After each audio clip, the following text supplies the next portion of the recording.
Bonjour à tous et bienvenue dans cette nouvelle vidéo où on va faire une restauration complète d'un Amiga 1200. J'ai attaqué la carte mère hier, elle était dans un état lamentable. C'est une machine qui est restée une vingtaine d'années dans une grange. On peut voir qu'il est quand même super sale, hein, il y a beaucoup de choses à nettoyer.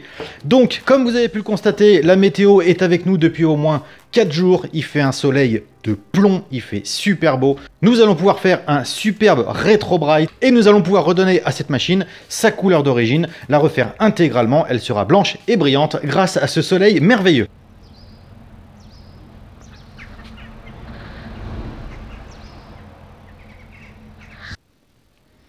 Bon, ben, va falloir trouver autre chose. De quoi on va parler? Bon, eh ben, je pense qu'on va tout simplement parler de l'OS 3.2 sur le CDTV. Voilà, on reviendra sur le Retro Bright dès que le soleil sera un peu plus de la partie. Donc, j'ai acheté l'OS 3.2. Voilà, commandé chez Micromiga, reçu en un rien de temps. Bien évidemment, je me permets de faire un petit aparté sur la licence. Voilà, moi je l'ai collé sur le boîtier. Mais quand vous recevez votre boîtier, il y a un film plastique et elle est collée dessus. Donc attention à ne pas la jeter. Merci Mister Jibam de me l'avoir fait remarquer parce que moi, le papier était déjà dans la poubelle.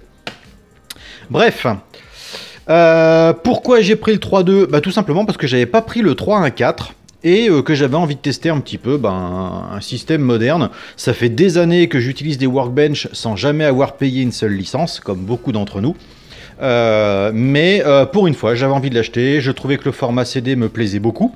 Surtout que je l'utiliserai principalement sur mon 1200 Mediator qui est équipé d'un lecteur CD, sur mon 4000 qui est équipé d'un lecteur CD, et sur mon CDTV qui, comme son nom l'indique, est équipé d'un lecteur CD.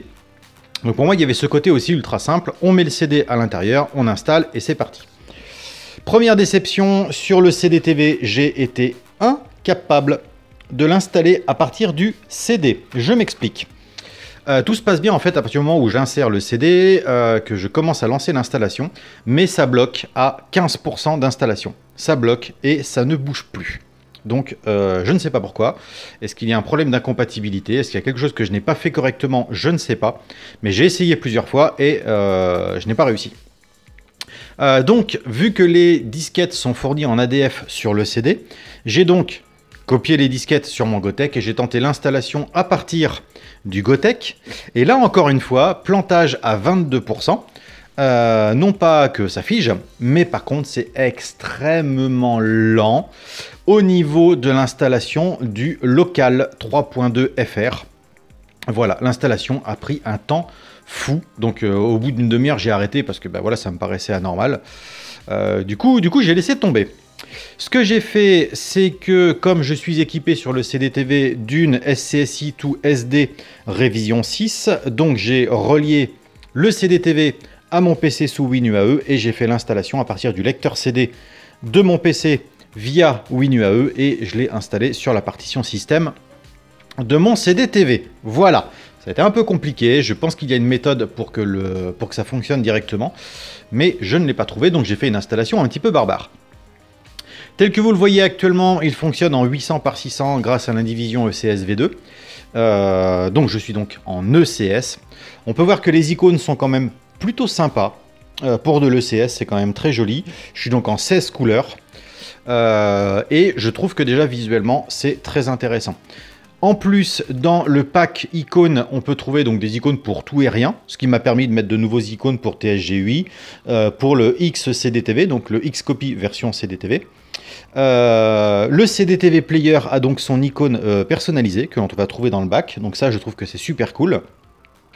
Et on va avoir les CDTV Tools, voilà, qui sont aussi sur le CD. Et donc en fait ce qui est intéressant, c'est que dans la version du 3.2, ils ont vraiment pensé à tout le monde. On peut arriver à faire des icônes pour du 500, 500+, 600, 1200, 4000, 3000, CD32 certainement. Mais il y a vraiment des icônes personnalisées et je trouve ça super cool d'avoir mes propres icônes CDTV, CDTV Player sur ma machine. c'est du luxe, mais je trouve ça super cool. Si je vais à l'intérieur des CDTV Tools, j'ai même de quoi faire des icônes pour le screensaver, pour les infos, pour le key-click et pour le Joy Mouse, quand on veut passer simplement de la souris au joystick. Alors par contre, moi je ne l'ai pas, je ne les utilise pas. Le screensaver, c'est pareil, il n'est pas installé du tout. Le info, ben, je ne sais pas à quoi il sert, ni le key-click.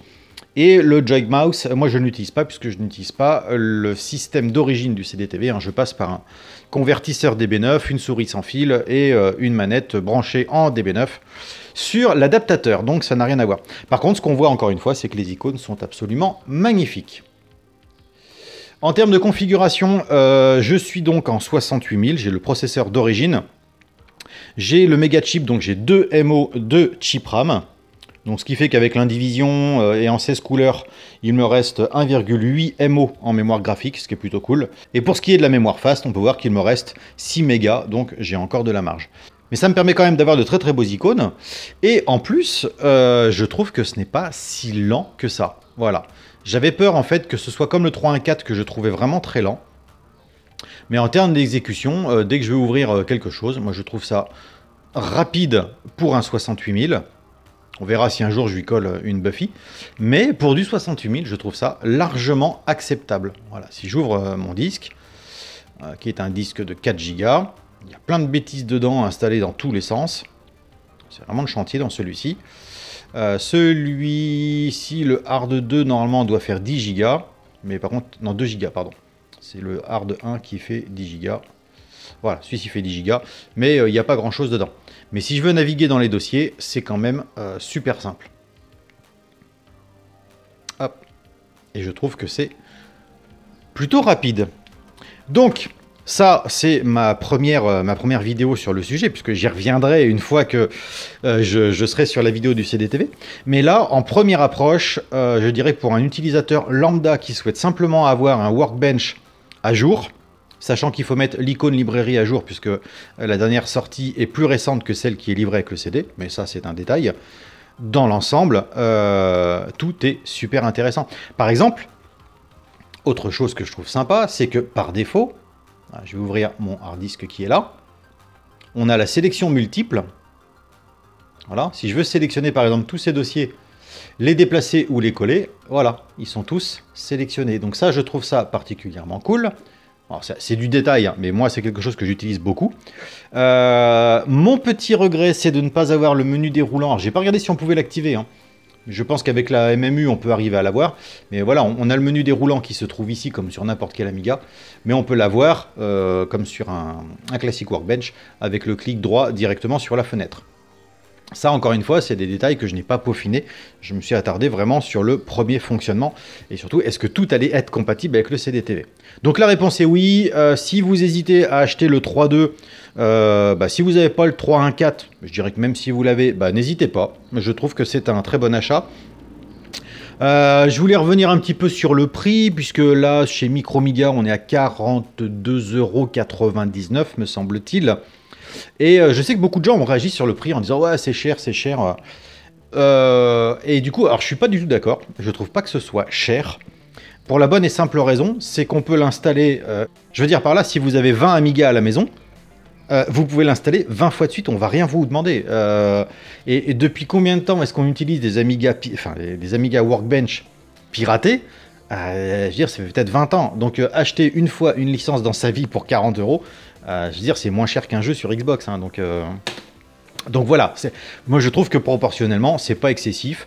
Moi je suis content de mon achat, je trouve que le résultat est plaisant. Je suis impatient de voir ce que ça va donner sur une machine performante en 0.60 avec RTG. Donc on verra ça un peu plus tard.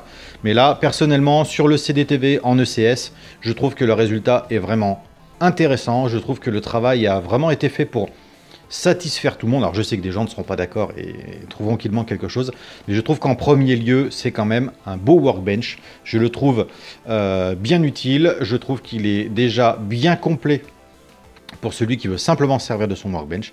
Donc pour moi c'est un grand oui.